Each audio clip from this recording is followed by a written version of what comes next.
Jethro Sepulveda, welcome to the Map It Forward podcast, my friend. Hey, I'm glad to be here. Finally, love it. Finally, this has been a long time in the making, and it happened at the perfect time because it's like everything in all the work that you've done over the last number of years is all starting to bear fruit.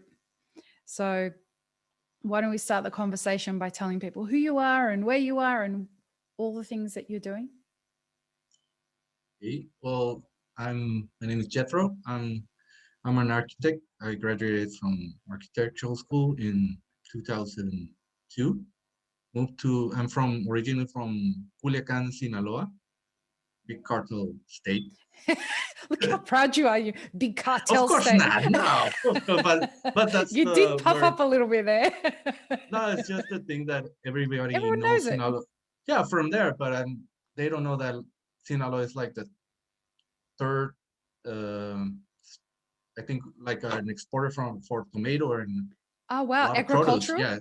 Yeah, it's a big exporter No, the only export worldwide. most people know about is like, I guess, cocaine and heroin or fentanyl now, I think. Mm. No, but And it's a big exporter for yeah, wow. agricultural product. So originally from Sinaloa. Yeah. Now I'm living in Tijuana, Baja California. Mm-hmm. Uh, Love it here. I didn't know I was coming back here. The first time I came, it was in high school. We moved here for my dad used to work at a bank. Mm-hmm. He's an accountant, but he made a career in banking. Mm-hmm. And when he moved here, he brought us, and we were like, we'd never gotten out of Sinaloa just to the States to go shopping and then come Yeah, back. wow. So that's like everybody's idea of Tijuana is, oh, you just go shopping and to San Diego and then come back. Mm-hmm. But when I finished high school, I was like, I don't want to go back. I had to go back. It just opened my mind. It was like, oh, this huge new place that is not the same back home, and there was no internet, so you can imagine Yeah. it's nothing like, well, you've been Yeah. there, like. I love Tijuana. Mhm. So when I got married and moved here, never knew that I would start a coffee company Yeah. called Das Cortez, and now a tasting room with Baristas Bravos, and here we are. And you skimmed over so much there. That's in It's humility. Like I've known you 6 years now. 2015. Yeah, yeah. So Mhm. about 6 years, maybe 7. Um, and your journey through coffee is quite unassuming, but at the same time, even though it's different, a lot of people can relate to it because me too. I came to coffee from somewhere else. Coffee wasn't my first career. Um, Coffee isn't your first career. And you have had a successful career as an architect and have decided to challenge yourself through the endeavors kind of parallel to what you were doing as an architect, and have found a deep love for coffee and have sort of found a way to marry the two of them. Yeah, well, uh, it was funny because you're gonna laugh. I don't know if I told you this, but I remember at some point we always think about a cafe, like, I would love to own a cafe. But at the 90s, 2000s, Yeah. what were the coffee shops that you had? Like, it was Friends, like from the show Friends. Yeah. You saw that coffee shop and it was, oh, so fun. And they started copying that concept. And it was all around all these places. I started working at a cafe like for a week before started architecture. And I Uh-huh. loved that coffee. My dad was like, no, you don't know what you're getting into in architecture. So you better stop and you're gonna stop working, dedicate yourself to school. Like, but I like it. In the cafe, So you liked it? yeah, I like the cafe. Yeah. And What did you like about it? I was a waiter, but I was the fastest waiter there. Nice. And I'm sure the loveliest. Not so sure. There are a lot of people that are lovelier, but yeah. You're humble. I like that. So when I started working as an architect since I got here, since I got back to TJ, and it was Mm. uh, yeah, I worked at the States as well. I had a working visa, Mm-hmm. but I just got married and I was working like all week. Like in the States, in the United States, you work from Monday to Friday and then you get weekends off. Mm-hmm. But when my wife got here, she was like, "Oh, let's go." She had Right. this idea, like everybody from, like, let's cross over and go shopping. I'm like, I've been here all week. Yeah. I I don't just want to want to go do that. home. Yeah, and it was I had to get up really early. I had no car, so I had to take the trolley. So it was an hour to get to where I was and Yeah. then come back. So when I moved back to TJ, like started working in TJ as an architect full time, I was at two companies. The first one learned a lot, and then I moved to the other, to a big construction company. But it was, I had a, how do you call that? I had a not a really good boss. I mean, I learned a lot everywhere, but it was, are you my friend or are you my employee? And if you're my employee, you need to do this Yeah. for tomorrow. And it It's was something dysfunctional, impossible. right? Yeah. And it was like, okay, then I'm your friend. Right. It was not, I wasn't in a position that I could say like, no man, fuck you, and I'll Yeah. just do my stuff. Yeah. So it was 3 years. Then it got to a point where I said, I don't care, man. I'm tired. I don't want to do this anymore. Yeah. Wow. So I got into a fight with him. Not a fist fight, just I'm not gonna do it. I'm sorry, Yeah. I'm not gonna listen to you. And but he had a really big relationship with the owner, so he started saying stuff about me. At the end, I got fired, and I was starting working as with a fellow employee to start our own firm, and we met. Architectural firm. Yeah, yes. So we met who was my former partner in Das Cortez when he Mm-hmm. started the project. We were working another concept, and he showed me this concept, Das Cortez, and I was like, you know what? Um, I like it so much. He had so much passion about the project. If I get a chance, if you need somebody, I don't know, I wanna participate in it. Just let me know. Okay, no, you know what? I'm full right now. I got my partners, and that's it. But when it started, he called me a couple, like 2 weeks later, and he said, are you still interested? Yes. How much do I need? I was thinking like, I need a lot of money, but no, Mm-hmm.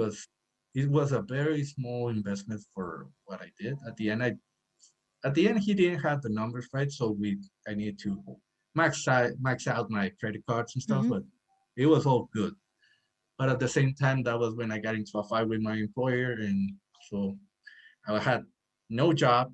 I found out we were pregnant, Shout out to and the amazing Lilith yes, and shout out Eunice. to, yeah, my wife and my daughter. Love you both. Oh, we They're, both love them. yeah, they're They're amazing. amazing. They've been Eunice has been amazing. She's been working really hard since we started the project Yeah, because I couldn't do it without her. that's Uh, awesome. she worked a lot. She worked so much,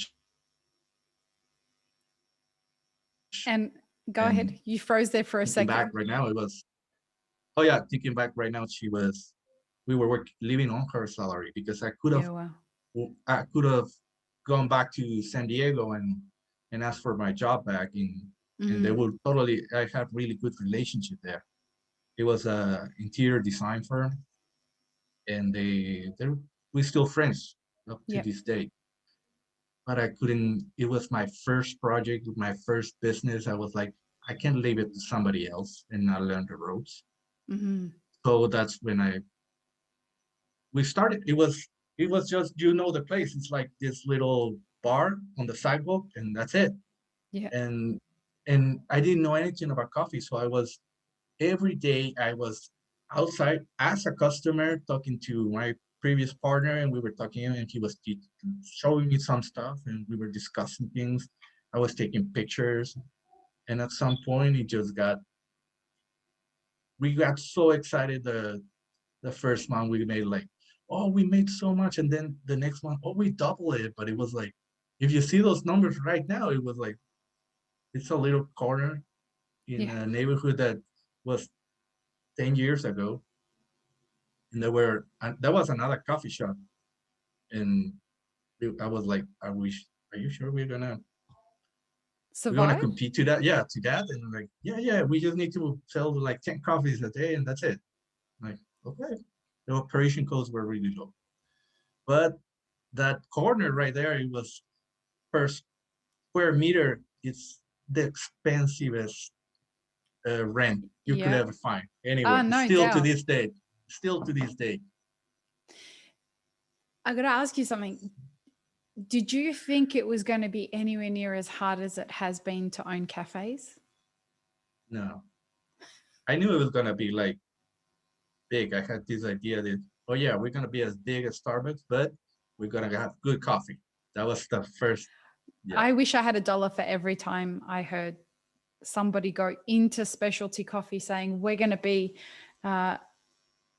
we're going to be a fancier version of Starbucks. Yeah, everyone says it, and I'm like, okay. Yeah.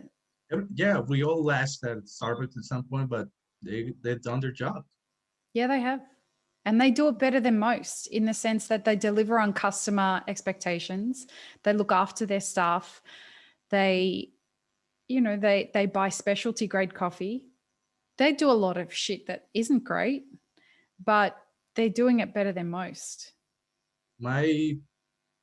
Some of my best employees come from Starbucks. Yeah. Like their customer service, you don't teach that here. Mm.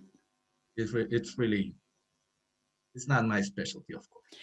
Well, the interesting thing about our industry is, I mean, you and I have talked about this so many times, is the low barrier to entry. And because there's a low barrier to entry, people don't really have to know anything about the things that you should know when you open a business. How do you teach people how to have good customer service? How do you teach people culture? How do you teach people leadership? How do you, like, as a leader, these are the things that people don't think about when they are taking on a business. They just think, well, I'm going to open a business, I'm going to sell coffee, and I'm going to have lots of customers who are going to pay a good price for that coffee. And the margins are going to be like 50 or 60%. Mm-hmm. Yeah, and I can relate to that now, but at first it was like, because it's the same in your profession. Like, oh, I'm an architect, and but you're just doing drawings. I don't Exactly. want the drawing. I want the house, or I want the space. Yeah, Yeah. but you need to plan. You need to execute everything accordingly and in a step by step, like in an order, so for you to have that uh, Yeah. thing you Just want. make me It's a not. house. Can't you just build me a Yeah, house? I don't need the drawing. I don't want to pay for the drawing. Yeah. Or for your knowledge. It's like, no, just build it. Just I'm build the like, house. okay. Can't you just get one that you've already got that'll fit exactly? Yeah, And then in that, go ahead. yeah, and that's why when you say it's a low barrier to entry, it is, because people think it, even baristas, when they open their own shops, it's like, I know how to make coffee, so I just need somebody with money, and I'll run the whole thing. And then they realize, oh man, there's so many things that I don't know, and now I'm stuck deep. You just gave me an idea for an episode of the Daily Coffee Pro. Should baristas open a cafe? Yep. And, But my point there, sorry to cut you go off, ahead, go is ahead, go ahead. it's such a low barrier to entry, and they don't feel like, I don't want to have a consultant teach me the ropes, because I just need a machine and a barista that knows how to And a operate. POS system. That's It'll it. do everything, right? Yeah, I just sell coffee. I get good coffee, I get a good roaster, famous roaster, and that's it. I'm gonna make tons of money. I don't need to be there. Yeah, I don't need to be there. I'm going to spend all day on the machine even. Like that's a lot of people think, well, I'll be the barista. I'm a good barista. I'll be the barista in my own cafe, not realizing that you're probably never going to have time to be on the machine. It doesn't make sense for you to be on the machine when you've got all the other stuff that you have to organize for your business. When you're a business owner, you're a business owner. You've got to do the boring, mundane shit. You've got to do inventory. You've got to place the orders. You've got to make sure that everything's entered into the systems of your accounting books, and you've got to deal with human resource issues with your staff. It's, meetings, not fun. Oh no. Yeah, the only fun part is making coffee, and for you, that's the highlight. Yeah. Totally. Over the years, so many people, so many celebrities even would say, hey, Lee, because I spent a lot of time making coffee in Hollywood. And they would say, look, I'll fund a cafe, you just run it. I'm like, no, thank you. Why? You'd be so good at it. I'm like, no, I'm doing the thing that I'm really good at. I'm a really good barista. I'm really great with customers. If I own a business or if I'm running a business, I'll never get to do the thing I love doing. So I made the right decision in not opening cafes. I remember the Socceroos.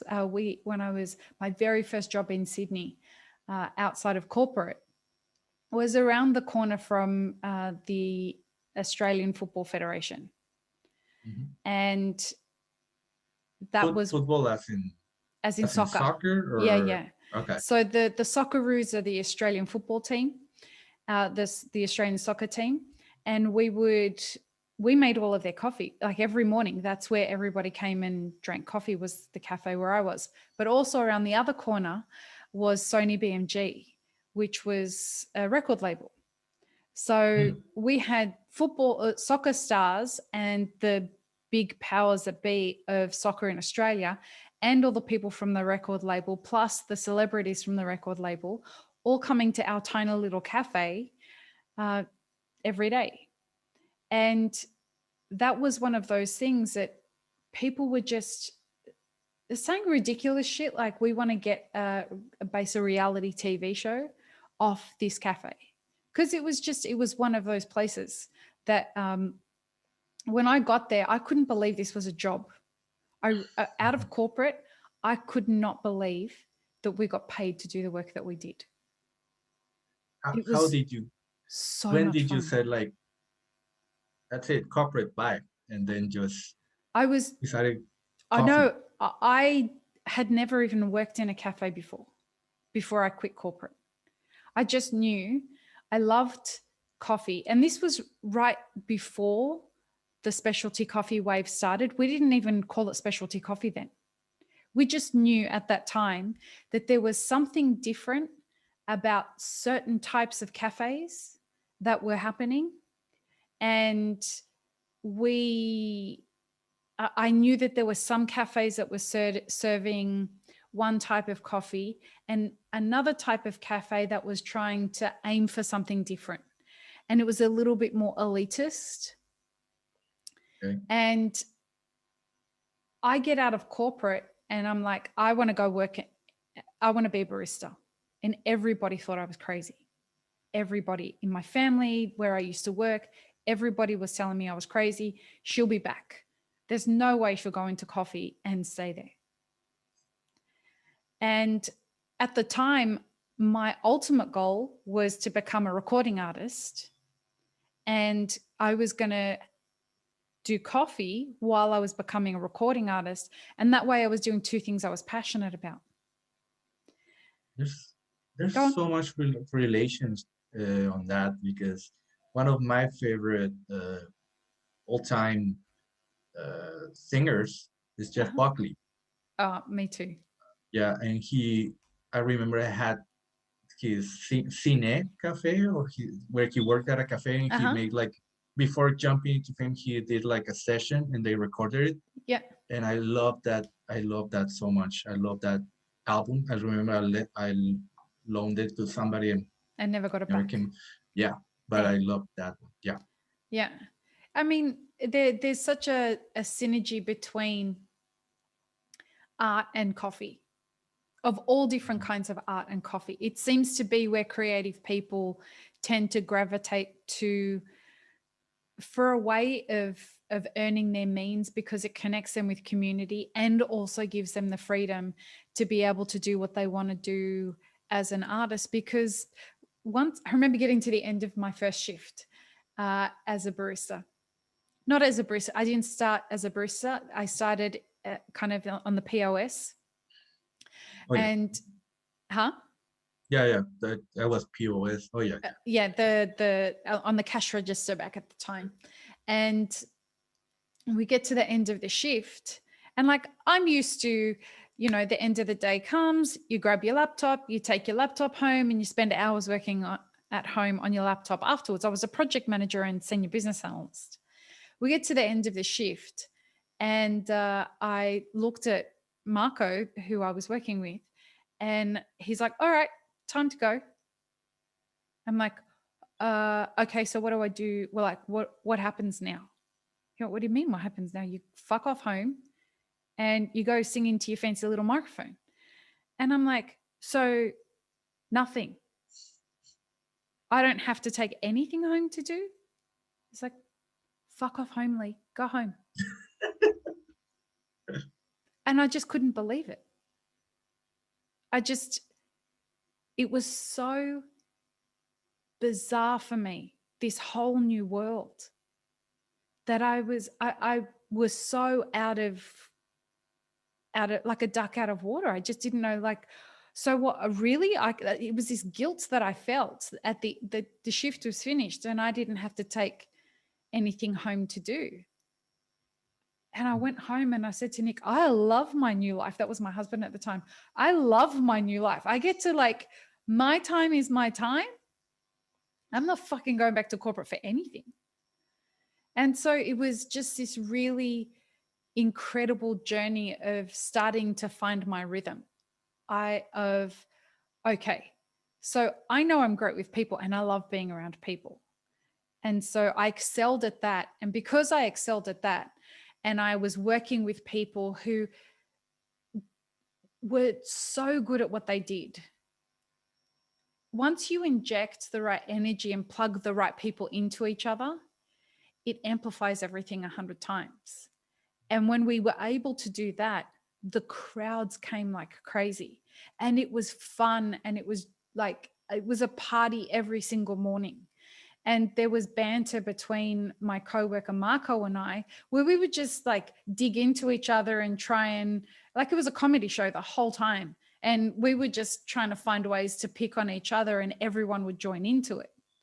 And so it was like the show every day. Every morning people would come and just love it. They'd leave so happy. And so one of the executive producers from Sony BMG came in one day and she said, how would you guys feel about basing a reality TV show around what happens here every morning? And we said, absolutely not. No way. But I can understand why they did that. There was just so much energy and personality around what we were doing. I remember, God rest his soul, J.D. Springbett. He was a really famous, he was the director of A&R for Sony BMG.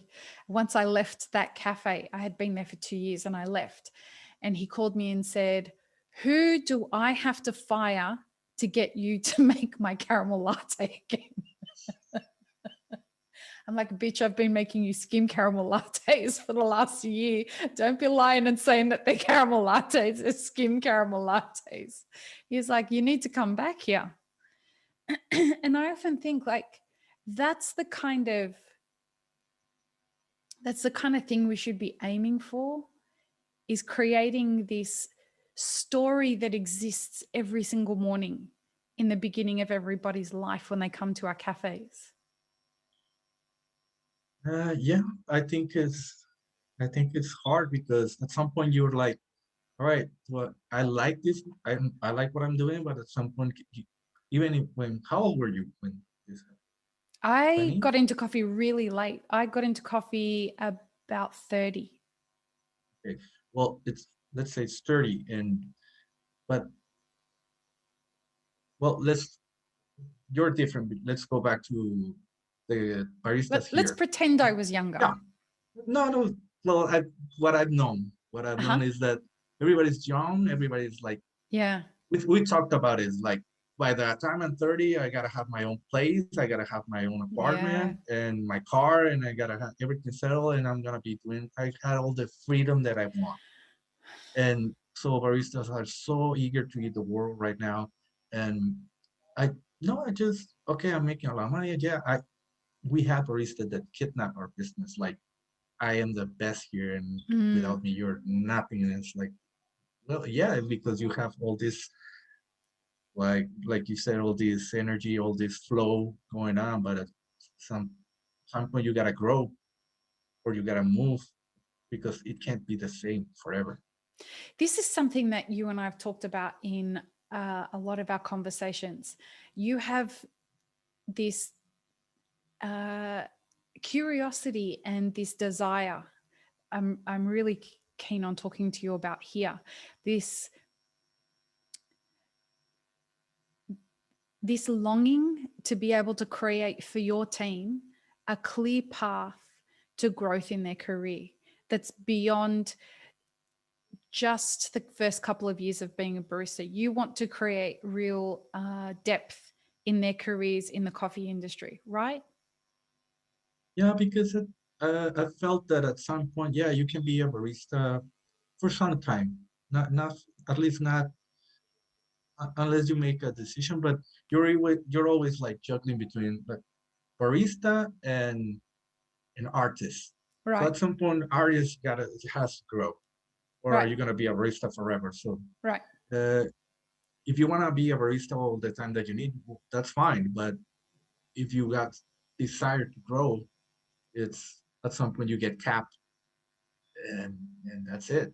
That's why I've been trying to get what else is there for them, because I'm the owner of a cafe and a company, and I'm if you're like in charge of your coffee shop, well, that's it. If you're not an owner, you're in charge of the coffee shop, and that's like the highest uh, job title that you're gonna get there, or at least that's what Yeah. has been happening. And I'm like, well, no, there you can be a green buyer, you can uh, learn about process, you can roast, but you gotta be a professional in there, and there's not a lot of information, at least not here.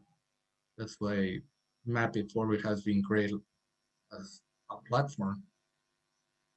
Like Thank for, you. yeah, we talked about it, and you know it. You know how I feel. I've been taking a lot of classes there and courses and the webinar, the The mastermind groups. oh yeah, the mastermind, and even for the other Jaime, Yeah, he's taking yeah. the roaster, and he's been learning a lot. He's been passing on the information, It's so and we great. That's in understand the what's Roasters going on. Mastermind group with Anne Cooper. Mhm. Oh yeah, and even I wish I could do it for like everybody, but it's language is Yeah, still a yeah. barrier. When I moved to Tijuana, I thought everybody spoke English because it's so close to the Mhm. border, but it's not true. It's like no, it's like Yeah. 30% of the people don't speak English. We're trying to figure out how we can make the content that we're creating more accessible across different languages. Arabic was the first logical step with that because I speak Arabic and I can work with somebody who, like, I can produce a podcast in Arabic, not being the host, because that way I can at least understand the content and know that it's on brand with what we want to be telling people. We don't want to be going out there and saying to a host of a podcast or somebody who's leading any of the content like Ann Cooper's doing in English, we don't want to take direction of what they're teaching, right? We Mhm. just want to make sure that the people that we're choosing to participate and host these podcasts or coach the mastermind groups, I want to know that they're people who know what the fuck they're talking about, and they are doing it from a place of of understanding, an authentic understanding. So when Sara, who is the host of our Arabic podcast, when she's talking on her podcast, it's all her words. It's all what she wants for the Middle Eastern coffee community. I don't control any of the content at all. If anything, the only role I play in that, other than producing the content in the podcast, is she'll say to me, listen, I want to talk about this thing, and I don't quite know what angle to approach it from. I'm like, just speak from your heart and be real. And most people producing content for the internet in the coffee industry are going to be thinking about, well, there's a lot of people who are very religious in our community, and we have to be careful of the not offending them. We've got to make sure that we are not swearing too much because people might get offended by that. We've got to make sure that we keep things light and happy because people don't really want to, think about things too much. All of those things are the complete opposite of what Map It Forward's about. All of them. And so what I'm looking for now is and our step into doing that in Spanish is we're going to invite people to host conversations in place of this. And you're somebody who I've invited to do that. Host conversations on this podcast in languages other than English. And so that, and you can have, the point is I want other voices than mine to be present on this platform, because there are people out there that are authentic, and there are people that give a fuck about, talking about the stuff that's really difficult and being vulnerable and doing all that kind of stuff. I want to showcase those people and invite them to have a voice through here. So if we can start encouraging more of that on this podcast in Spanish, hopefully what we can start doing is then growing that to having mastermind groups in Spanish. That would be awesome. Yeah. Because there's a lot of, the thing right now is the internet has been great. The internet has been like, I remember when I'm not that old, but I remember internet being on the black. Calm down. And you're not. Yeah. But I remember being it on the black and green screen, like, and I didn't have any email, and I just met some girl in Mazatlan, and I had to go through my cousin's email because he was studying computer science in back in the DOS days. Remember DOS? Yes. And he had to, hey, you got an email, and I like, don't read it, man, because I had to use it. Yeah, that was bad. That was bad. Back in the days when we would look at it and say, do you really think the internet's going to be a thing? Like, do you really think people are going to, like, is email really going to take over from normal mail? You remember back in those days? I remember you entered chat rooms to meet people. That was like the big thing. You enter and you start chatting, hey, I'm from here, I'm from there. Yeah. And you started making friends like that. And it was back in the AOL days and the back ICQ, in those days, right? Yeah. And then right now, the thing is that right now it's such a big thing. There's so much information and there's so much misinformation that you don't know what is right or what is wrong. And it's really hard just to go like, I've tried this and this is right. This sounds logical, but I haven't tried it. But I think it's good. And there's no scientific method that you can test it and then make sure it was correct. If you either. That's so true in the coffee world, isn't it? Yeah. That was a lot of, I think that was a big turning point for you as a brand, as does Cortez, trying to figure out what the next step was for your new space, was when we did have that 3-day training session and you guys were trying to figure out, like, just tell us what's right. Teach us the right way to do everything. Do you remember this? Oh yeah, hold on, let me turn. I was getting cold. Yeah, uh, And all of and a you were and sudden, you go yeah ahead. you were just like, what do you mean? You're not asking the right question. It's like Mm, you should be asking, why is this right? yeah. Or who would you like this? I mean, we all need like basic information, but then it's from there is your own thing. I remember you mentioning and we talking about it. Oh, I've seen this and this is right, but why?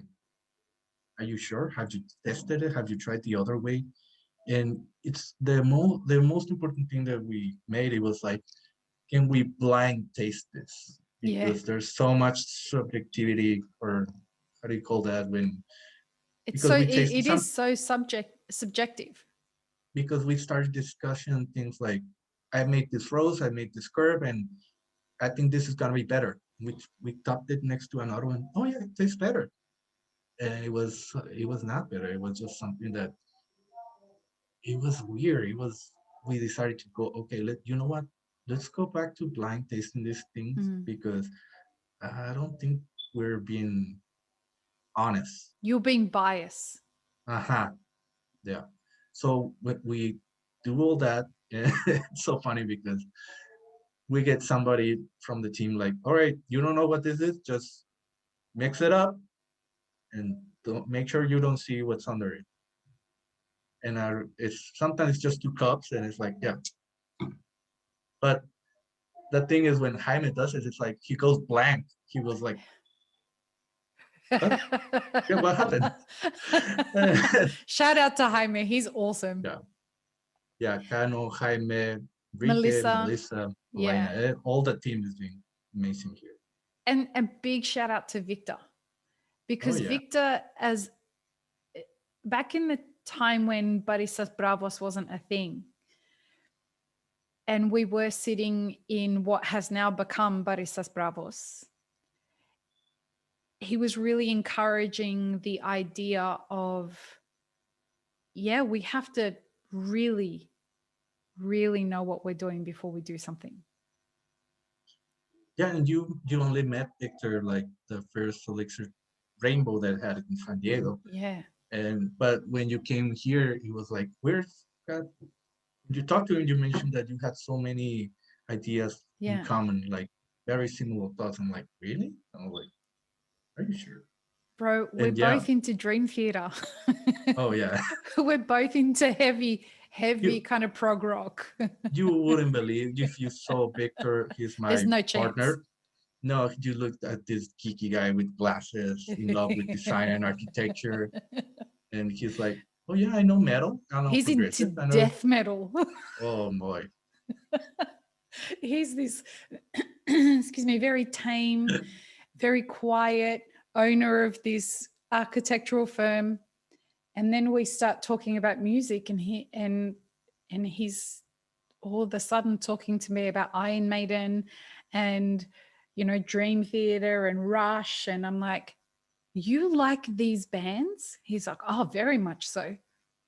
yeah, Was, he designs listening to really really hard metal and dark death metal, and like, what are you listening to? And like, oh, my dark tranquility, and I'm like, okay, that's fine.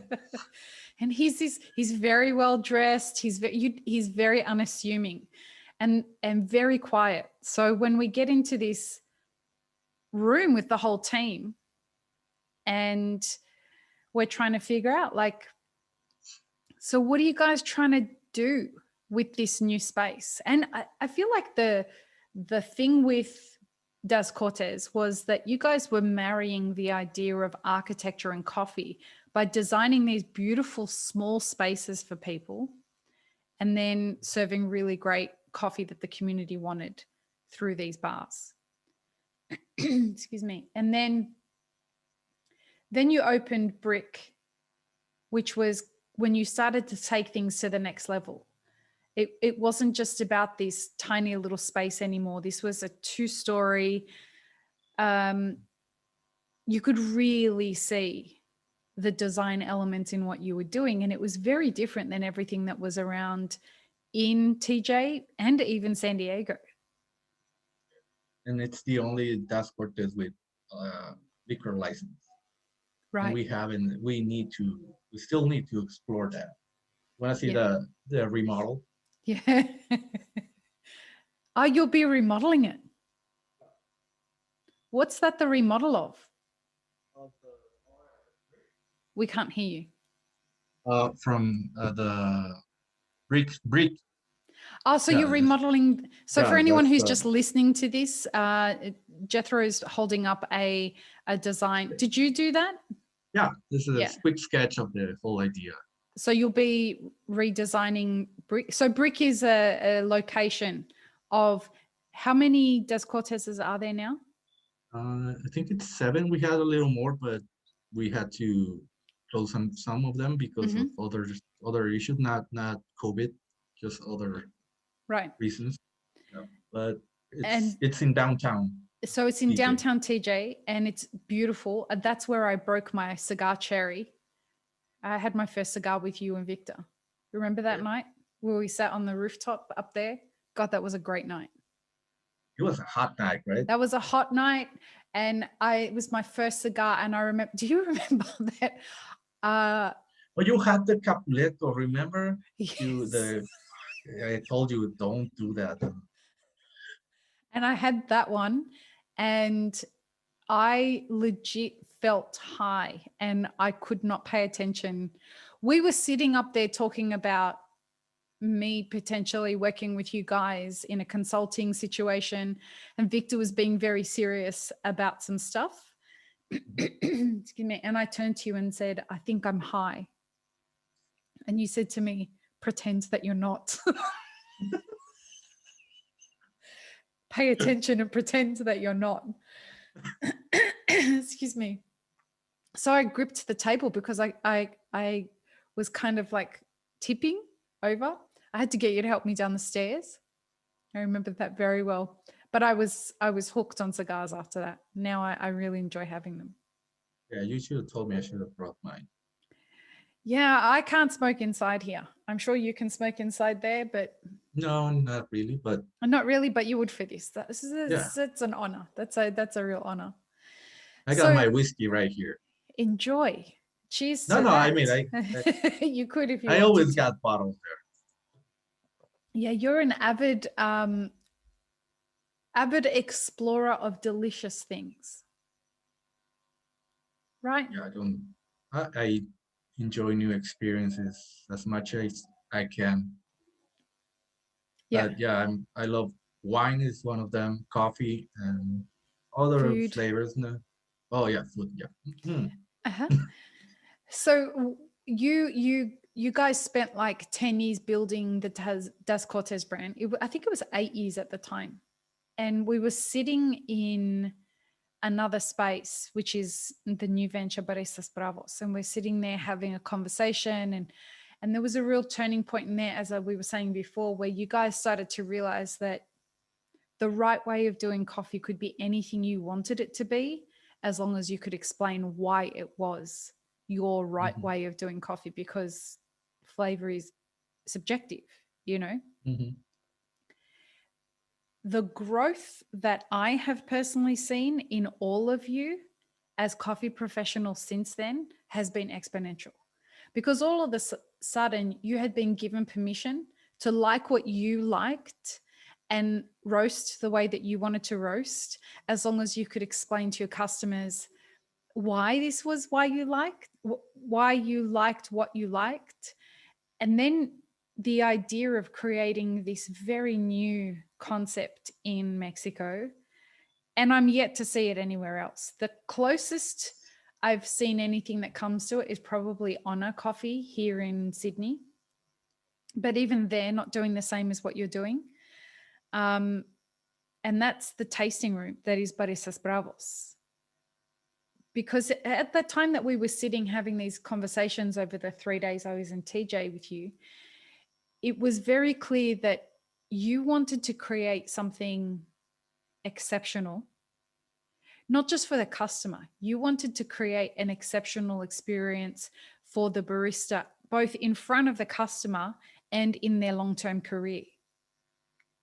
Mhm. And you weren't satisfied with what, and correct me if I'm wrong here, you weren't satisfied with the experience that you were able to give your employees with the industry the way that it stood.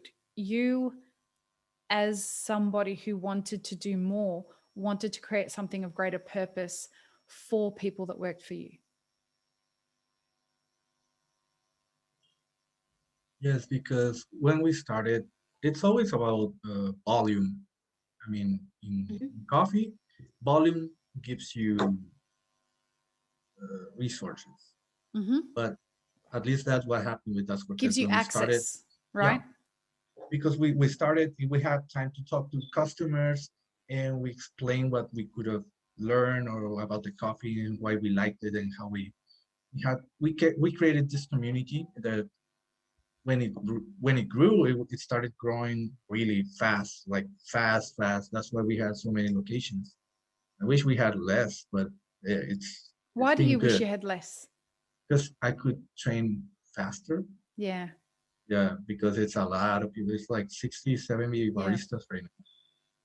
So it's a lot of work.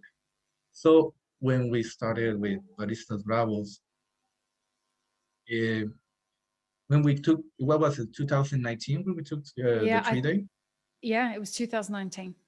and we were gonna open that October. A year later. In the middle of a Oh boy. pandemic. Oh yeah, it was hard because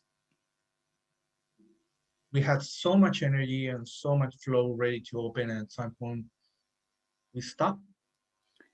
And I felt we had such a good team. At some point I was like, hey, what's going on? Where's everybody? And I don't know, I think I just got scared that we weren't ready. But you, And in full disclosure, I think you knew that you weren't ready. yeah, totally. Because we just took the workshop and we've never really done it. Like really taking things the way it should. We needed to explore that road. Well, you didn't know at the time. I think I walked away from that, and the real growth for me, and it was an important role that Mapper Forward's going to play in the global coffee industry is helping business owners and professionals know how much they don't know. Yeah. So when that happened, it was like I thought we were ready. We're not ready, man. Right. That uncovered for you how much you didn't know, but it also, and not in a way of like, not in a condescending kind of way. It was in an empowering way. All of the sudden, you had now received the full spectrum of like, this is what you need to know.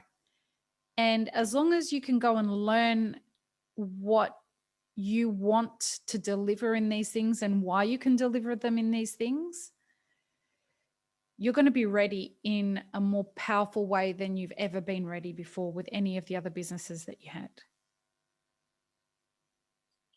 Yeah. So totally. I mean, it's not that we weren't, like you said, we weren't ready because we didn't know, we didn't have the knowledge. I mean, we just didn't. We had to question why we were doing things the way we were doing. Yeah. And if we wanted to continue to make them the same way, it was like, well, everybody's doing the same. We don't want to do the same. Exactly.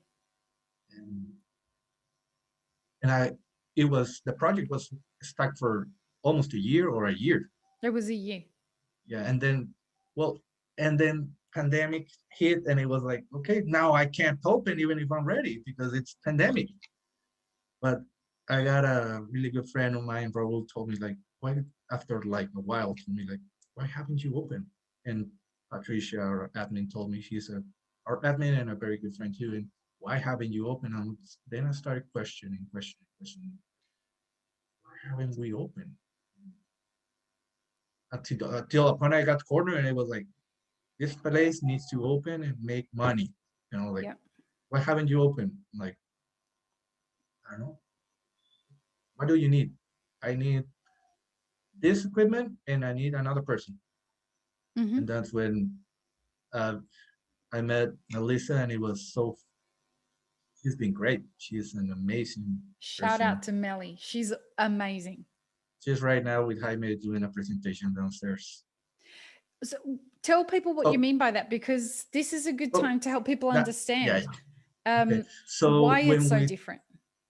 So when we started, it was like, okay, we can't open because of COVID and we need to be all to go if we want to continue operating. But we need to, if we open to go, that's not the point. It will be just like we can showcase everything that we want to show.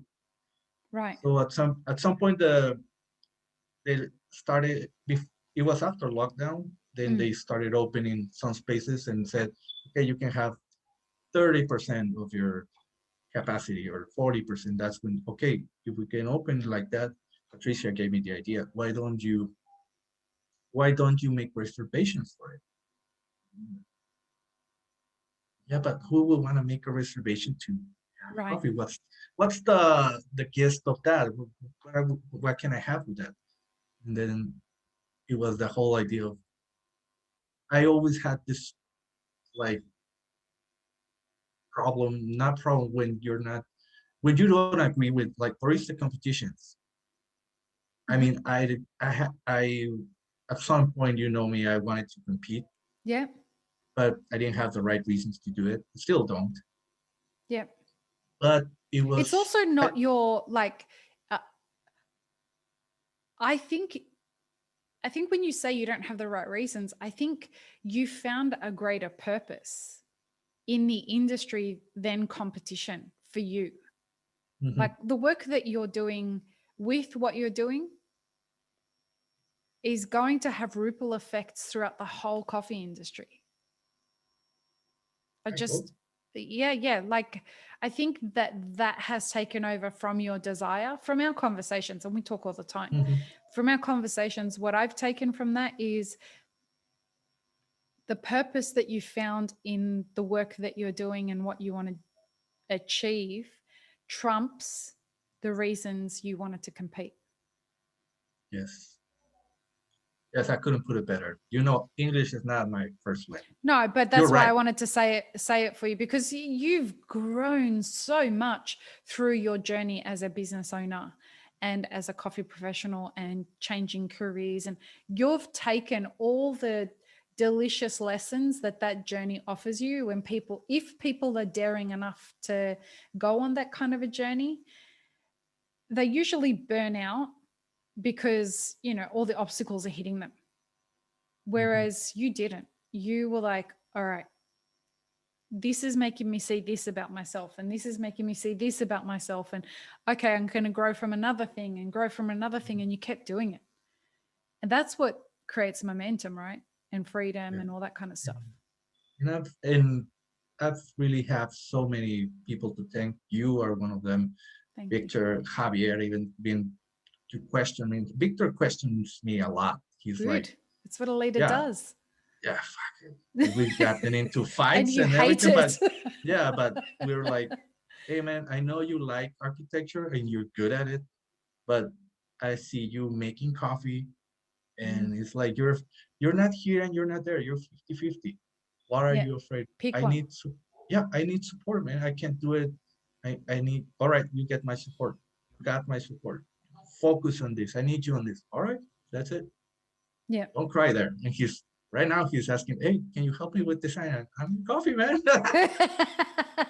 You told me to pick one. I picked Yeah. one. And so now I'm in the other one.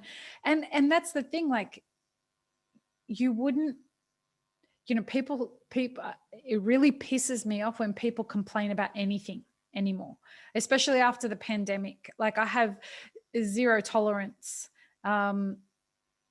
Well, I have a tiny little bit of tolerance for people who complain, as long as they're prepared to see like what that lesson's offering them.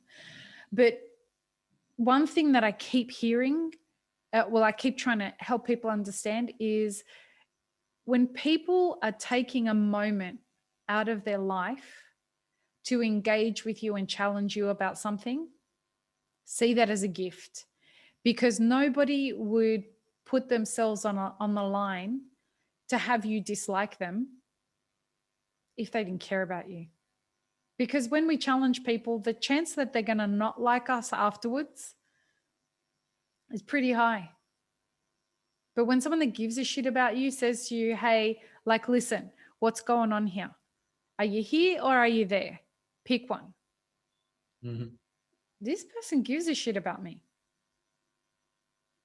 You know, and you're somebody who you have a lot of that in your life. And as a result, what I've seen is you've become that for a lot of people in your life. It's a ripple effect, right? Yeah, and it's not easy. It's like No. we were talking on the mastermind on the currencies, Life currencies, yeah. life currencies about being. It's like, all right, it's like being on another level. Not it's just being like on a like if you take in what's that pill? Because I haven't seen Matrix. I saw The Matrix red 2. pill. Yeah, yeah. It's You like haven't taking the seen the red first one? pill. Not yet. Okay, we have to Not change yet. that. Yeah, yeah. But I know the whole thing. So Okay. yeah. So it's like being aware. Like level 0 is like you know nothing. Level 1 is like be aware. Now Yeah. you're aware. Now Yeah. level 2 is like, all right, start working on it because it's not easy. You're starting to work on stuff. Right. And then you realize, all right, I mean we talked about it. It was all right, I'm going to level 2. Let's see how long is the road. It's like, oh, 300 levels. Oh boy. Right. Yeah, Hell yeah. We did. We talked about that in the last Life Currencies Mastermind group of this kind of idea of people get so excited about getting woke and waking up and becoming aware and realizing there's so much cool shit from the usual narrative that we have of life should be a certain way. And then you But wake up. it's so hard that you don't wanna it's like, oh no, can I go back? And then you can't go back because you already know the whole thing. It's no. Yeah, and you wake up a little bit, you know, you start to discover like, oh fuck, I've got an ego and I didn't realize how attached I am to my ego, and I didn't realize how important it was for me not to let people know that I have vulnerabilities and all of these kinds of things, right? And then you start to realize how wonderful it is when you start to find people who are happy to openly connect with you on your vulnerabilities about their vulnerabilities as well. And you start to grow, right? And you're like, I'm such a different person than I was at level 1. And now I'm at level 2. And you're like, okay, this is awesome. I'm woke now. I'm awake. I'm enlightened. And then your coach turns around and says, there's 300 levels. And you're like, motherfucker. Yeah. What could there possibly be left to learn at 300 levels? and it's and it's all part of growing up because you wouldn't be like this if you hadn't lived all those experiences. And as you are getting older, you see what's more Word. important. Yeah, you You know, prioritize on other things.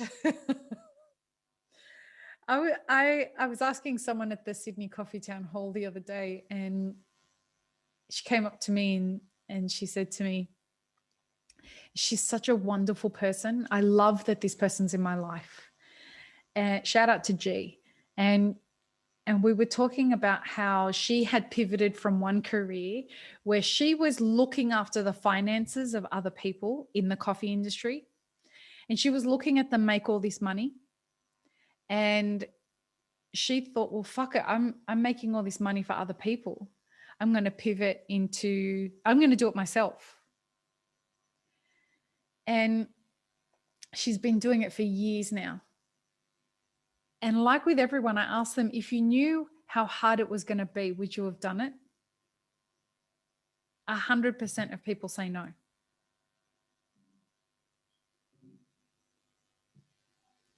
It's easier to just go. I mean, look, everyone that says to me, I want to be my own boss and I don't want to work for anyone, and et cetera, et cetera, et cetera. You have to understand what comes with that. You have to understand that every single decision is on you after that. And you are going to fuck up pretty much everything most of the time until you find a flow. And I mean, I've watched you go from somebody who was like assuming and hoping that you were getting it right to someone who now knows I'm pretty much figuring it out as I go. And you know what? I'm happy to own what I don't nail. That's huge, Jethro. And it's hard because it's not an easy road. It's because I guess at some point some of my team members go like, I want to do this. I'm like, well, I've already done it, man. Don't do it. And I stop and I go, all right, do it. Just do it. Yeah. We'll see. We'll blank up it and then we'll see. And because they are in, they do it or they challenge me on other things. Mm-hmm. And that's me growing there because I'm open to conversations, even though I'm still fighting a little with that, but I'm getting there. Well, you know, you still got a couple of levels to go on that. But the difference now is, like, I know your team. I mentor one of them. And to see the way that your team have such confidence in your leadership, knowing you're not 100% of the way there. The reason that they have trust and confidence in your leadership is because you don't have to be right. That's a big difference in the shift of what they're used to compared to what they see in you as a leader, their leader. For them, they are taking huge life lessons from the fact that you're saying, all right, let's go back to doing a blind tasting to decide what we like. It's not about, I'm the boss, I'm going to make the decision, which is how it usually goes. What you're saying is, no, let's try and be as objective as we can about this and be as open-minded as we can and come together and decide this. Like, not in a whole, let's hold hands and sing Kumbaya kind of way. It's in a, let's take it back to the science, or let's take it back to the cup. You know, let's remove our confirmation biases and let's just let the taste tell us.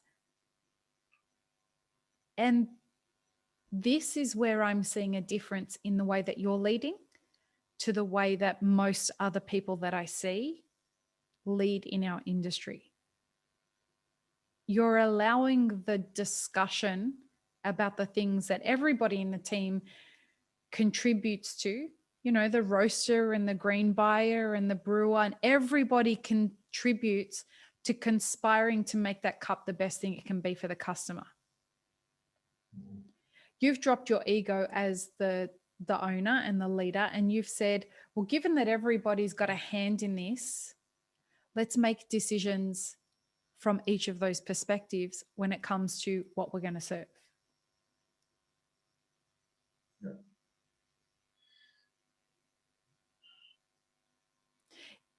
How has it felt for you as a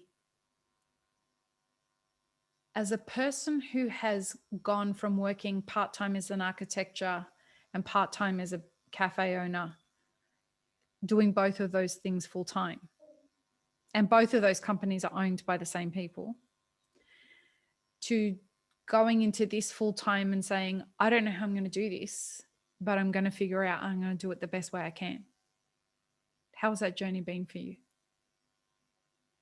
Like I said, not easy, but first you drop, like, I had to drop well, the idea that, oh, are you a coffee owner or a barista and not an architect?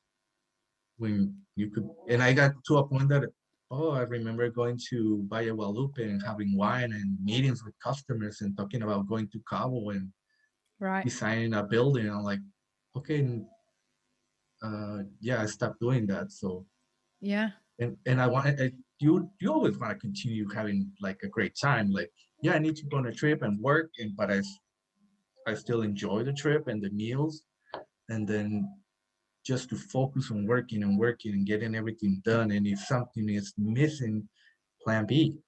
What's our plan B for that? Mm. And right at the moment, it's like decision making. And I've been going to the off. I think the design firm was in the same building as Das Cortez and the Baristas Hmm. Bravos, but now they've moved from in January. They moved the office to another location. I think I've been there like twice since there. Yeah. Wow. I've been here all day, and What's I it got like? Go ahead. and I've been getting like people that know how to do the things. Yeah. Like you on admin, you on operation manager, and I've been getting a lot of help from my team. You on roasting, you on both sides, like a hybrid, and you as a future manager. And I've been like, so what do I do? What do you need before? I mean, everybody's like, because we need you to lead us and to say yes and Mm. or no You're the or why. conductor. Hmm. And I'm waiting for the training lab to be built so I can start teaching baristas at least what I know to make them do better coffee. Yeah. Because I want to do that. I like them. The transition from being working in the business to working on the business, that's a hard one to get your head around, right? Again? So I guess as coffee people working in the business, being a barista, being a roaster, being a trainer, that's working in the business. But you've got everyone, all those positions filled now, and you guys have started to get a flow. Mhm. And so you've got people working in the business, and now you've got to start working on the business. How do you grow it? How do you expand it? How do you tighten up your supply chain? How do you increase your profit margins? So letting go of doing all the stuff in the business and working on the business, that's hard, right? Oh, yes. Yes, because you want to continue doing like the face of the barista is that like your who gets yeah, it's part of ego. It's all part of ego. Like, oh, I made the best coffee, but yeah, there's a whole team behind that cup of Mm, coffee that the barista is doing. It's not just there. It's always going back to the relationship with the growers and to the people that plant it and what's their situation and how you met them and what's going on somewhere. Because we're even though we're in Mexico, we're like on the farthest corner of the country, and yeah. it's not easy to go to a coffee farm. It's a 3 hour flight or 4 hours, 7 hours, depending on. It's not that To easy for me. Oaxaca and Chiapas Yeah, and okay. because to Chiapas, especially to San Cristobal, there's no direct flight, so it's a 7 hour flight. Like if you make a Right. deal, You've got a mhm. layover. And it doesn't have like you need to get to the capital and then take a 1 hour bus ride to. Right. So So it's a it's a long journey. trip. Yeah, I know So people. you say again? Yeah, I know people's done it. I still need to do it. We talked about this Yeah, you too. will. You Yeah. will. I mean, that's the thing about being the person who's running the business. You know, you get to do a lot less of the cool shit than people think that you get to do, right? Hmm. Yes.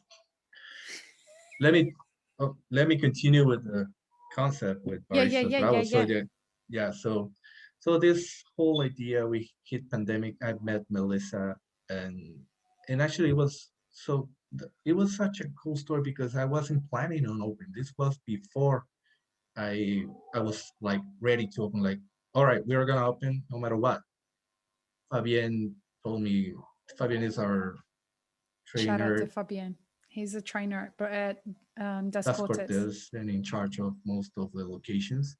He told me like, hey, I got this resume from this girl, and uh, you will do me a favor, just interview her. I know you're not uh, thinking about opening or hiring somebody else, but I see so much passion in her that it's just do me this favor, just interview her.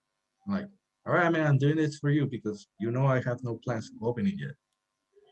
So it was funny because I remember going to the location she was working for before Mhm. having to interview her, and I have mostly a good relationship with other coffee shop owners. Mostly a But good relationship. I like that. yeah, yeah. So There's one or two. yeah, so when I got there, she was there, and I told her, "Hey, is the owner Bello?" And she's like, "It's one of those guys that knows the owner and wants to. All right, here's your coffee." And she mentioned like, "I really didn't like you that day because." But I was just like, hey, I don't know you, but I know this guy, and I didn't ask the owner like, hey, I know the owner. I just like, hey, is he available? No, he's not. No. All right, just give me a cappuccino, and I just sat down and drank it. Thank you, it was delicious, and I left. But she was like, I remember when you called me for the interview, I didn't know where I was going. When you opened the door and she saw me, she's like, ah, shit, it's done. I'm done. Oh, it's It's that this guy. Yeah, guy. yeah. She was probably like, oh, it's that guy. I'm like, okay. So I interview, I started talking. All right, first of all, I'm doing this as a favor for Fabian and because we don't have an open. Yeah, I was totally honest. And I told her, we don't have plans of opening, but let's talk about it. What are your plans or anything? No, I'm really interested in coffee. I've been 3 years here, I've worked here, Mhm. and I want to grow. I think coffee and the producer. And I was fascinated by her passion and the desire for growing. I told her, you know what? I'm still not planning on hiring, but if you, because she was telling me if I don't get to be in this shop, I'll probably work at Das Cortez. But I know that if she started working at Das Cortez, she wouldn't be available for All Baristas Bravos. right. Yeah. So at some point I was like, all right, you do that. And if something opens, I'll call you. But I don't know. But all right, take care and whatever. But I was so fascinated by the passion. I was like, when I got called, like, open the shop. What do you need? I need somebody and I have it. I just hope she's still available. Right. And we'll open as soon as we can. So I called her. I'm about to go to an interview to A Das different Cortez. And place. I'm like, yeah, Oh, to wow. Javier's place, to Javier's place. Javier's one of the business partners. Yeah. And she was like, okay, you go, but you tell them you need to talk to my admin and see if the salary will be good for you and if you will take it. But you know what we're trying to do here at Baristas Bravos, and you'll be a great asset to the team. So it's your call. She did. She came. She was like, all right, I need 2 weeks. All right, done. So she's been great. She's one of the reasons we open And the way that's we open. that's important, isn't it? Like all the when, for lack of a better term, when everything's conspiring in your favor, it's hard to ignore that it's the moment to do it. You know, you found Melly at the right time. You found a solution for the fact that we were in the middle of a pandemic. You had your business partners telling you, this is what I think you should do. Everything was kind of signaling to you, this is the right thing. Mm-hmm. Yeah, and it's that point when you're scared that you might fail, but at the same time, it's like if I don't do it, I'm not ever Yeah. gonna do it. I just gotta. Well, because it was a I totally do, different concept, right? and I always try to do things. I'm not. ready, but I go head on. Like I go. I don't Yep. think I'm ready, but I go head on to that. Hmm. So when she came, we were discussing, the whole thing was discussing about what are we trying. So when I mentioned competition, it was regarding like all the idea of this bar should be showcasing coffees that are competition level, but that you don't get them on coffee shops, not even their own coffee shops. Like when I see baristas going to competitions, like I got this really good coffee, it's a geisha, and you rarely see those coffees at the coffee In the shop. shop. Yeah. Yeah. And I said rarely because some of them really do and do a good job. But it was like, when are they gonna have that? When can I have those coffees? I was like, I Mm. wanna have that experience. I wanna have I remember Matt Berger saying on 2013, I milked this cow, her name was Betsy or something, Mm. and it was such a fresh milk, and I'm like, I need to have some of that. Or Yeah. anything that you could see, like, and I want to we start talking about that. Why don't we do it like that? Why don't we have this experience be like that? Like uh, have them come and have not 15 minutes, is because it's a whole different market here in Mexico and TJ. It's not like other specialties coffees around the world because it's on diapers. Latin It's America at the is on real the beginning stages Mhm. of what's cracking. That's why you introducing this concept at such a early stage in the development of specialty coffee in Mexico is very exciting. For the same reason that specialty coffee in the Middle East is very exciting, because your starting point is at where Australia has gotten to after 30 years, and the same place of what America has gotten to after 15 years. That's your starting point. It's taken us 30 years to get to where we are now, and you're starting there. So taking the where you are and injecting a whole bunch of fresh passion and talent and ideas into that, excuse me, as well as new culture and a new, like, you're an origin country. You can, you have a greater access to coffee than what we do here in Australia. Excuse me. So let's hope the Suez Canal gets unblocked sometime soon, because you never know if the coffee supply chain ends up getting stuck because of the Suez Canal. Who knows what ends up happening? These are Mhm. very real things to the supply chain. But getting back to what I was saying, what you guys have ahead of you is so super exciting, because you've got greater access to information than what we had when we started because of the internet and social media. We didn't have that kind of stuff. It was very new in the industry. And there was just like the forums. That's what everyone, that was it. There wasn't really social media. Facebook hadn't even been started yet. Social media had not been started when I was at the beginning of my career. And so you guys are starting at a level where you can take ideas like that off the internet and go and research stuff in a heartbeat. Well, we couldn't do that. And you've got this new kind of energy that's shifting with culture very rapidly because of the times that we're in. How exciting is that? And I don't remember seeing anything like what's going on. It's a very it's I mean there's never a pandemic has been what, every 100 years. Yeah. So Oh, yeah. that even though it's not such a good thing, it has brings good things to other people. Like it showed us a lot, for me at least, what's important.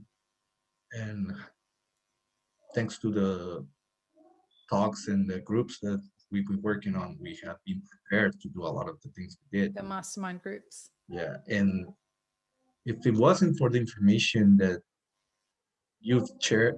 Well, yeah, I remember the talk you had with what the specialist in COVID. I can't The remember that. scientist, yeah, Yeah, back in that was November, February. It was February, December. January last year, Hmm. And before we were the like, before the pandemic, yeah, and like people before were like, people were calling it a pandemic.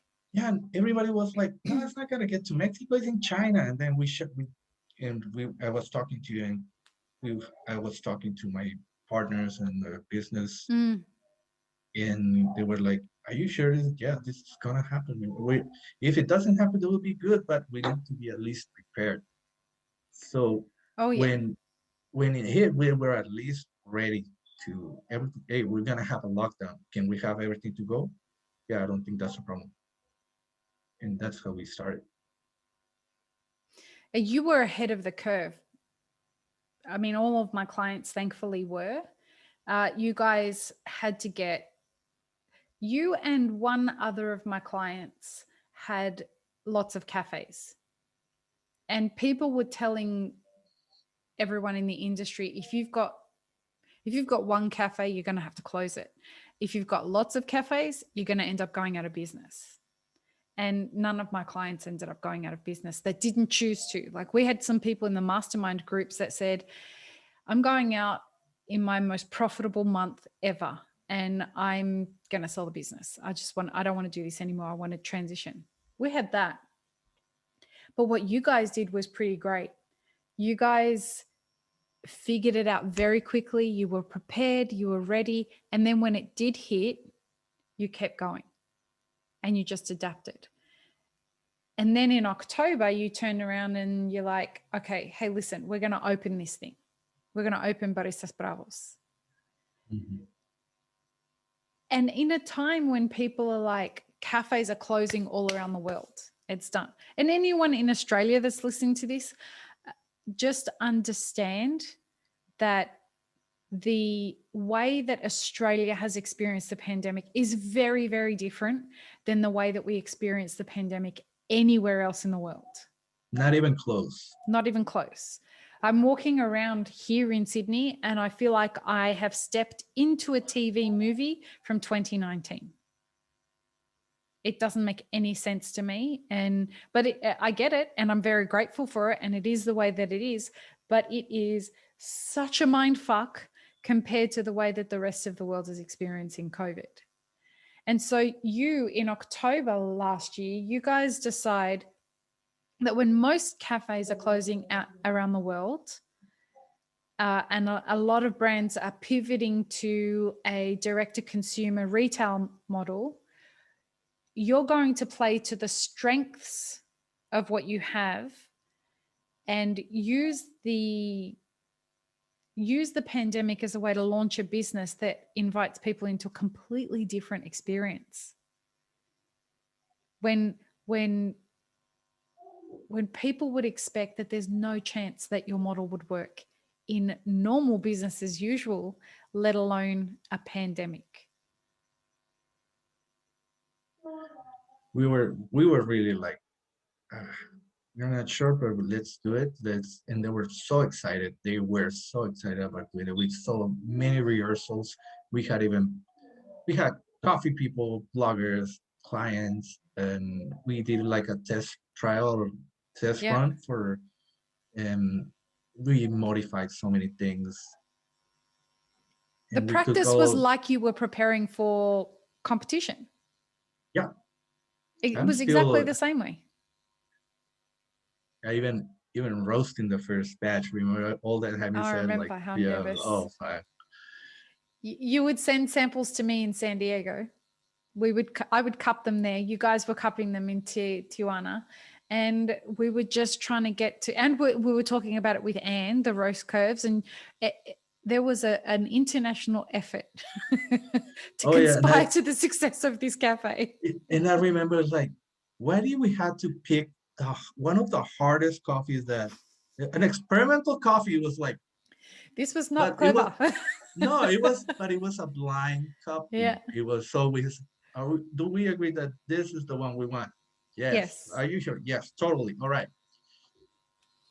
Red honey with kefir application. Like, Okay. Something none of yeah. us understood at the time. Yeah. It was an experimental method. It happened to taste great. Oh, fuck. What do we do with this? And so between Australia, America, and Mexico, we figured it out. And you guys decided to open a concept. None of you had competed, right? No. And nobody had actually been to somewhere that had done anything like this because it didn't exist. And you knew you had a beautiful space, you had the grit and determination to unrival anyone, and you guys had a bunch of people that were conspiring to your success. And so the idea was, why don't you tell everybody what the concept is, the omakase? Yeah, so the whole idea started with reservations, and we wanted to see, okay, let's do like it is inspired in competition, like barista competition, because we cure a menu. It's not like, oh, it's always a espresso, milk base, and a specialty drink. The first menu was like 4 drinks in an Mhm. hour. Two baristas uh, lead conduct the session, and it's accompanied by a pairing of either anything that goes with the coffee, with the both coffees. And there's a story that we're telling about that coffee. Mhm. So we invite 4 people. It's not invitation, it's open, like do the reservation only through Yeah, you Instagram can right book now. for it. Yeah. So they don't know what to expect. They just like, it's a tasting, Mm. it's an hour, and it's our baristas will guide you through it. So when people go, What information do they have before they get there? just like Kobe, the instructions, and this is what you're gonna have. The It's a 4 drinks. We specify whether they're gonna have like a 4 drinks or 3 drinks depending on the menu. This is our second menu. So the first one was a specialty. The specialty, like the welcome mock, it's a mocktail because we don't Mhm. have alcohol license. So it was inspired on, it was a cascara old fashioned that Melly created. It was Uh-huh. so good. And then we had the espresso, and then the comparison of that espresso with milk. We made a macchiatone. Okay. So it's the same coffee, but on contrast with the milk version. And at the end, we had a filter. We did a B60 for that of the other coffee, and then we started telling the story. And you had with the espresso, you had a pairing, and with the B60, the other coffee, you had another pairing. So it's everything has to be orchestrated, so it has to be in an hour, because after that we had an hour to clean and sanitize the whole thing, and there's so much glass, and you need to wash it, and then oh man, that was a bad decision. I So mean, you go, it wasn't a bad decision, but it was something that, all right, we didn't know what we are doing with how it's like having wine glasses, and it needs to be sparkling. and it needs to be shining, like no Yeah, fingerprints, nothing. no. So it was like exactly an hour to To finish cleaning everything, and like get ready for the next sanitize. one. Yeah, and we're always living on the edge. It's like, all right, it's 5 minutes. Come on, let's finish this. It's fun. That's why I was so everything needs to be like on point. For example, today one of our parents didn't make it on time, Uh-huh. so we had to do like we need something, What do and you we have mean the didn't edge. make it on time? It's so one of the parents goes is it's kind of a sliced apple, green apple Okay. with chocolate and caramel, So you just to, pair each drink with a food? with something. We don't know. We need to taste. We take out Okay. the notes, what it tastes like, and if we want to make a contrast, or if we want to highlight something of the coffee. So it Hmm. depends of so that was the first pairing, and we loved it. We even had a fight on that. Like, remember those pictures? Oh yeah. Oh man, that's one of the strong points of Nelly. She also always questioning me, like, Victor, she Yeah. gets on my nerves. You keep going, girl. Melly, Yeah, if you're listening to this, keep questioning him. yeah, she's got my permission. So when we got this pairing, it's like, all right, this is what we're gonna do. We're gonna have, we loved it, we're tasting it. All right, fine, we'll go with this. Today is like the third weekend because we only do Saturdays for that, and then it's all bar, and now Mhm. we can open the bar and showcase everything to them. But the whole reservation is a whole different experience. Yeah, wow. So they didn't make it on time. They were like half hour late. Those apples, and I was like, Oh no. I mean, I had to get ready before we started the Yeah, presentation. because But you when have to it got prep. here, yeah, but when it got here, it was like half hour. We already started, and like, "Oh, sorry, man." Yeah. So we did. I bought some apples. We got some syrup, caramel syrup. That it's homemade, Mhm. and we did the correction on that. And So you it turns out, adapted to it. How did it go? oh, it's even better. It's even better because Wow.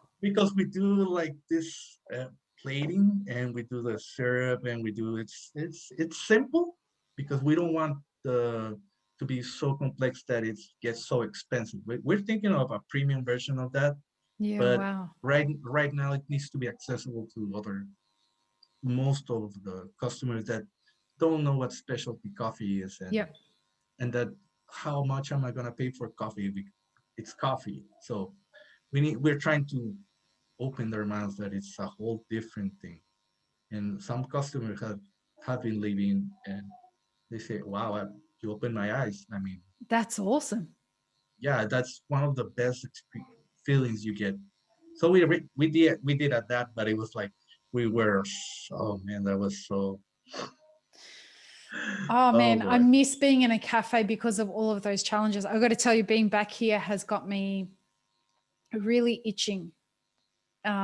You know, every time I go to a cafe, it's like, fuck, I just want to be back behind the bar. It's been like 5 years since I've been behind the bar. And it was the thing I loved doing when I was, when I was in cafes. I miss the energy of that. I miss the challenge of like, okay, there's 40 people standing here waiting for a coffee. Let's go. Or we've Mhm. run out of milk. How are we going to solve this problem? Like all of that is I miss that energy. I love Mhm. everything that I do now, but at the same time, there's nothing like those challenges. And imagine going back to Bondi and 300 coffees a what a day or shift. Oh, no, more like 700. Oh Um, wow. yeah. 7 espresso based drinks. Yeah. Yeah. No, When no. I was working at Campos, we were doing 2,000 espresso based drinks a day between 3 baristas. That's It's a whole. it's it's a different it's a different beast over here. Yeah. And the only reason it's so different is because our coffee drinking culture is well cultivated. So our consumers, it's a part of their everyday experience to buy 2 or 3 coffees throughout the day. And Mhm. here we don't really have batch brew. It's only just really starting to become a thing. Well, it's not even really a thing. It's something that people are offering. So here it's when people go to a cafe, it's, they know their order off by heart. People really are loyal to their order as well. They don't sit there and kind of like, oh, I'll try this or I'll try this or I'll try this. No, they're a soy cappuccino drinker, or they're a latte with 3 sugars drinker. They're that Mhm. kind of person. And they're loyal to their baristas. People are loyal to specific baristas around here. So it's a very different thing. When we teach our kids in this country about like social norms and things like that, a part of that is teaching them cafe culture. So you'll take your kid from 1 to a cafe and they'll start drinking baby chinos. Yeah. Lily started drinking coffee since she was baby. Yeah, that's because her dad's in coffee, right? Yeah. It's So so it's a thing. yeah, so after today that was so hectic, I just go next door to my next door neighbor and I get a glass of wine and relax. So there's a coffee tasting room next to a wine tasting room. You guys are going to start cultivating a little bit of a hub in TJ for excellence in premium quality products. That's the goal We're there, aiming right? there. Yeah, we're aiming. What's been hard about doing it? Specific. So let me ask it a different way. What do you think has been the hardest thing for customers to understand about such a new concept?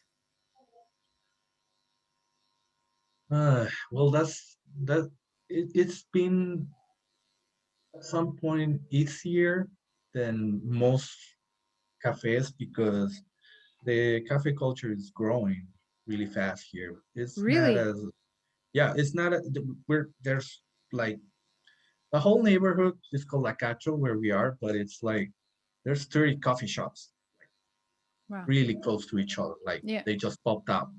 I'm not saying everybody it's all bad or good. It's just there's a lot of coffee, Mm-hmm. and so when they get to us, it's like, okay, so what is this? It's a coffee shop. It's a tasting room. We're on a. It's a different concept.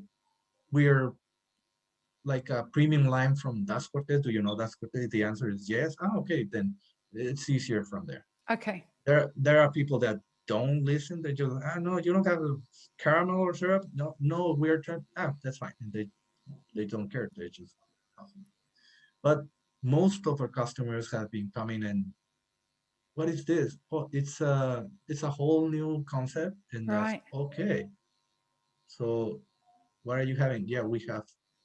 It's not the same as the presentation, but we tell them like you can get coffee. These are our coffee shop. This we're showcasing these two coffees right now, Mm-hmm. and what we're trying to do is we don't have sugar or syrups right now. It's not part of a menu, but we're how do you drink your there's a different approach of how to get to customers. It's been challenging, but it's been fun because they go like, well, I drink my latte with caramel, or Yeah. I like my coffee really strong. Well, you might like this. We started serving long blacks here. They don't usually Uh-huh. serve because they're really short. Mm.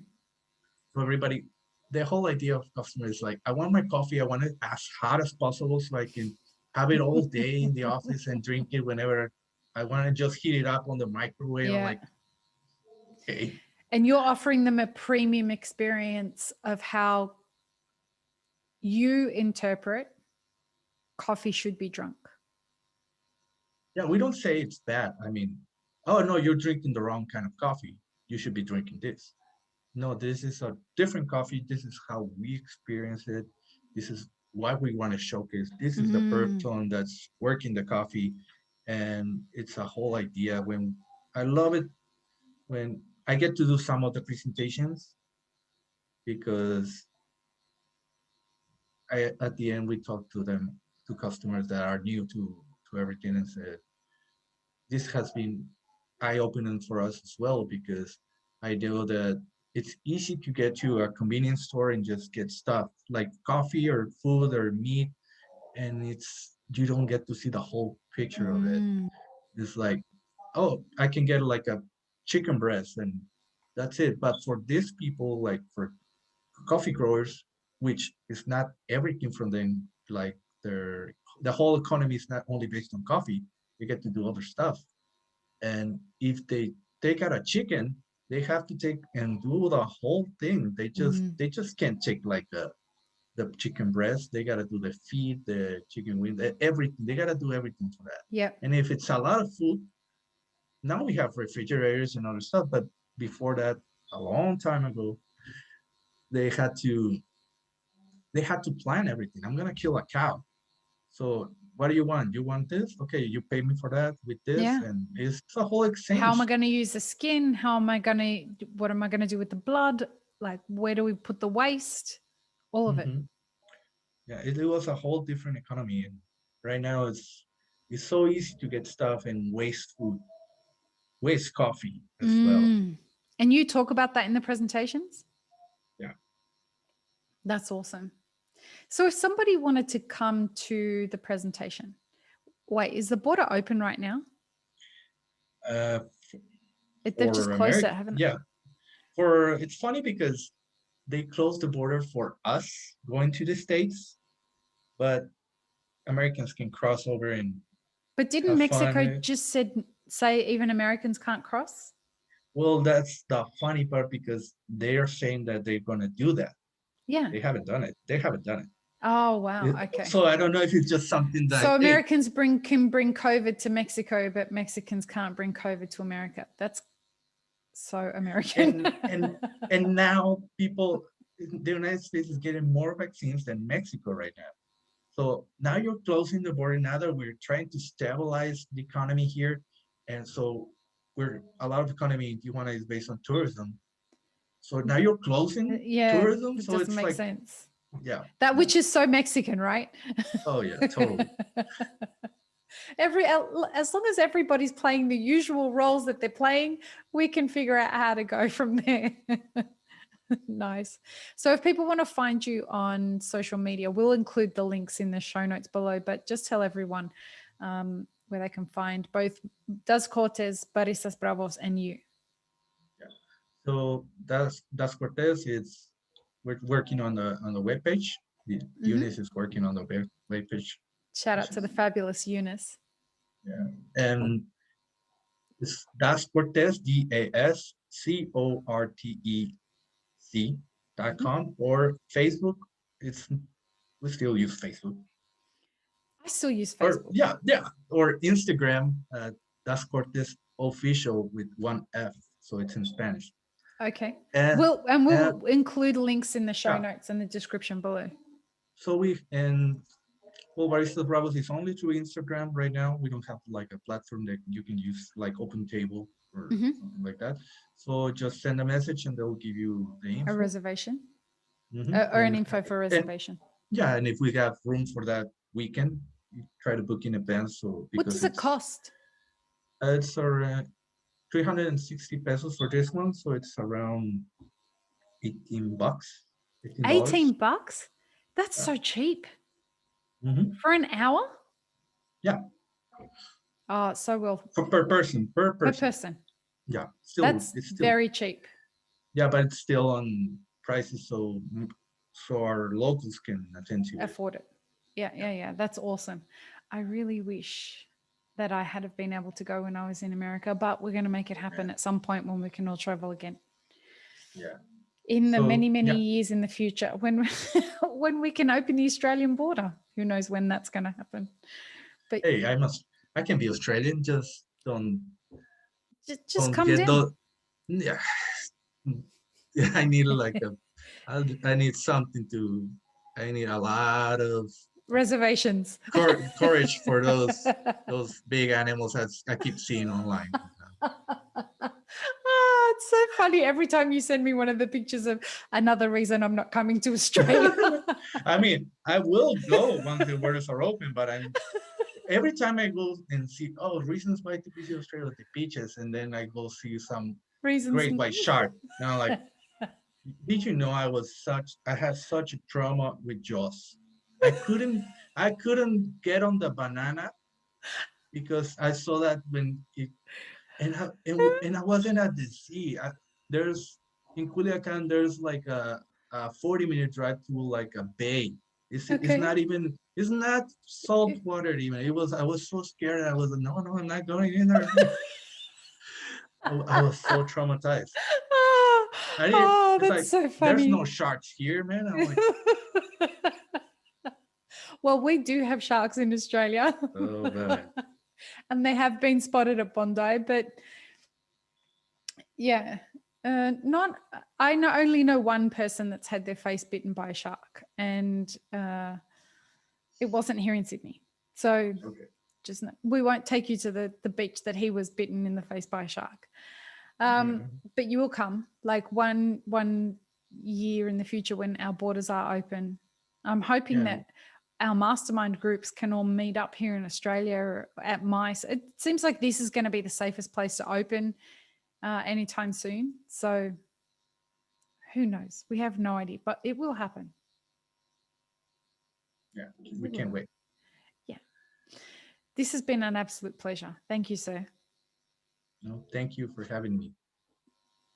I can't wait for you to start hosting some conversations here, whether they're in English or in Spanish, just so that other people's voices are going to get heard on this podcast and steer conversations.